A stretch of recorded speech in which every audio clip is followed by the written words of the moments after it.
Goeiedag, is lekker om weer saam met jou te wees vandag. Nou, ons het gister begin en ons praat oor die teks in Matteus 6. Nou, ons het gister begin praat oor twee tipe skatte, 'n tydelike skat en 'n ewige skat, en dat ek en jy meer moet begin fokus op die ewige skat, ons verhouding met God en ons verhouding met ons medemens. Nou, ons wil voortgaan in Matteus 6 en ek wil graag vir jou lees vers 20 en 21. Maak vir julle skatte in die hemel bymekaar, waar mot en roes dit nie verniel nie, en waar diewe nie inbreek en dit steel nie. Waar jou skat is, daar sal jou hart ook wees. Nou, dis interessant hoe hierdie gedeelte vir ons sê, daar waar ons harte is, daar is ons skatte, nê. Daar was 'n man met die naam van Martin Buber en hy het gesê, ons lewens bestaan uit 4 verhoudings. Die ek-ek verhouding, die ek-God verhouding, die ek-jy verhouding en die ek-dit verhouding.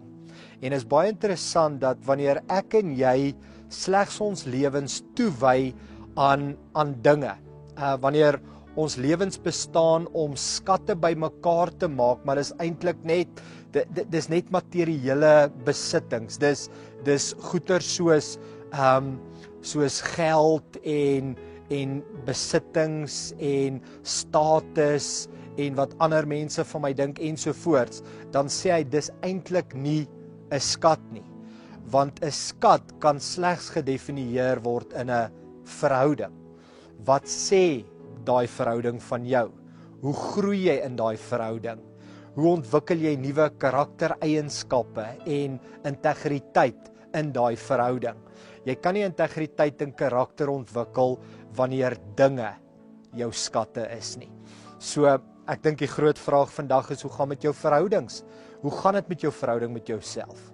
Hoe gaan dit met jou verhouding met God? Hoe gaan dit met jou verhouding met jou medemense, jou geliefdes, jou mense wat saam met jou in jou huis woon, by jou werk ensovoorts, of saam met jou werk? En dan hoe gaan dit met jou verhouding teenoor hierdie wêreld?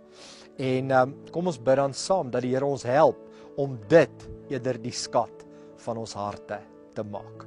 Kom ons bid saam. Here, baie dankie dat U ons daarop let dat U wil hê ons moet skatte bymekaar maak waar mot en roes dit nie verniel nie, waar daar nie ingebreek kan word en daai skatte net beroof kan word nie. Here, maar wie kan 'n verhouding by ons steel? Here, niemand nie. Here, ek groei in daai verhouding, ek ontwikkel in daai verhouding, so ek wil bid, help my met my verhouding met myself, met U, met ander mense en met hierdie wêreld, met hierdie omgewing. Dankie dat ek daarin kan groei, is ons gebed in Jesus se naam. Amen. Baie dankie dat jy saam met ons gekuier het vandag en ons hoop om jou weer môre te sien.